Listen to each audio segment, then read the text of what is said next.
বাংলাদেশক খকিয়নি মুখ্যমন্ত্ৰী হিমন্ত বিশ্ব শৰ্মাৰ চিকেন নেক প্ৰসংগত মহম্মদ ইউনুছক দিঠক দেখুৱালে মুখ্যমন্ত্ৰীয়ে।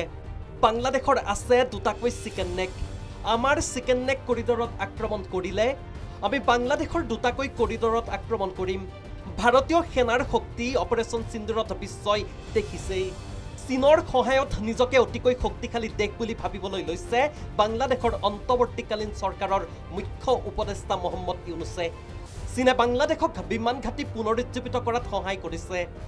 ভাৰতৰ চিকেন নেক কৰিডৰৰ পৰা মাত্ৰ 100 কিলোমিটাৰ দূৰত্বত বাংলাদেশৰ এই বিমান ঘাটি অৱস্থিত। এই বিষয়টোক লৈয়ে সৰব হ'ল মুখ্যমন্ত্ৰী হিমন্ত বিশ্ব শৰ্মা। বাংলাদেশে আমাৰ চিকেন নেক লক্ষ্য কৰিলে আমি তেওঁলোকৰ দুটাকৈ চিকেন নেক লক্ষ্য কৰি ল'ম। মানচিত্ৰ আঁকিলে কিবা হ'ব নেকি?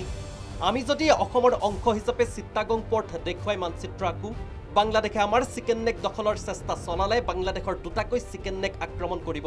ভাৰতীয় সেনাৰ শক্তি অপাৰেশ্যন সিন্দুৰত বিশ্বই দেখিছে বুলিও সকিয়নি মুখ্যমন্ত্ৰী হিমন্ত বিশ্ব শৰ্মাৰ।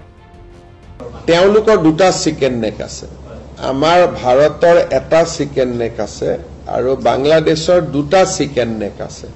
গতিকে আমাৰ এটা চিকেন নেকক বাংলাদেশে হামলা দিলে আমিতো দুটা চিকেন নেকক হামলা দিম। আমাৰ যেটো চিকেন নেক আছে মেঘালয় দি চিটাগং পোৰ্টত, সেইটো চিকেন নেক আমাৰ চিকেন নেকতকৈ সৰু, ৰিং এটা দলিয়ালেই পাই যায়। সেইকাৰণে এইবিলাক কোৱা কথা, আমিও আমাৰ চিকেন নেকটোৰ কথা কৈ থাকো যাতে বিভিন্ন টানেল আদি বিভিন্ন আঁচনি ভাৰত চৰকাৰৰ পৰা আমি পাব পাৰো। কিন্তু চিকেন নেকত হাত দিবৰ কাৰণে